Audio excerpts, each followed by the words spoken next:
लगभग यहाँ 22 से 24 दुकान जल के राख हो गई है और लाखों रुपए की क्षति हुई। दोस्त की फोन आई रात को 3:30 बजे कि दुकान में आग लग गई है। बिलासपुर के सबसे पुराने और व्यस्त शनिचरी बाजार में बुधवार तड़के करीब 3 बजे भीषण आग लग गई। बाजार की संकरी गलियों में आग तेजी से फैलती चली गई और करीब 25 दुकानें इसकी चपेट में आ गई। आग इतनी विकराल थी कि मौके पर पहुंचे नगर निगम के दमकल कर्मियों को कड़ी मशक्कत करनी पड़ी, लेकिन गली की तंग गलियों के कारण आग पर काबू पाने में काफी मुश्किलें आईं। स्थिति की गंभीरता को देखते हुए जिला प्रशासन ने तत्काल एसएससीएल और एनटीपीसी से भी दमकल वाहन मंगवाए। घंटों की मशक्कत के बाद किसी तरह आग को काबू में किया गया, लेकिन सुबह तक बाजार में धुआं और राख की चादर छाई रही। प्रभावित दुकानदारों में सबसे अधिक कपड़े, जूते, चप्पल, इलेक्ट्रॉनिक्स और जनरल स्टोर शामिल हैं, जिनका लाखों रुपए का नुकसान हुआ है। जानकारी के मुताबिक दुकान नंबर 5 और 6 से तेज लपटें उठी। मनिहारी सामान की दुकानों में आग फैलने लगी।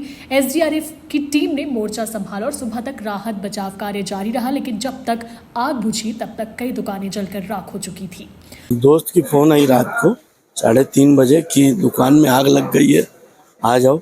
तो आए हैं तो देखे तो पूरी आग लगी हुई थी और दमकल आई, फिर बुझाना चालू किए तो 20-22 दुकानों में आग लगी है। क्या लग रहा है अभी, किस तरह के हालात हैं? कितना सामान बच पाया है या कितना जल? नहीं, सब जीरो हो गया, कुछ नहीं बचा। वो तो आप देख लें। संबंधित जो व्यापारी थे जिनकी दुकानें थी, लगभग यहाँ 22 से 24 दुकान जल के राख हो गई है और लाखों रुपए की क्षति हुई।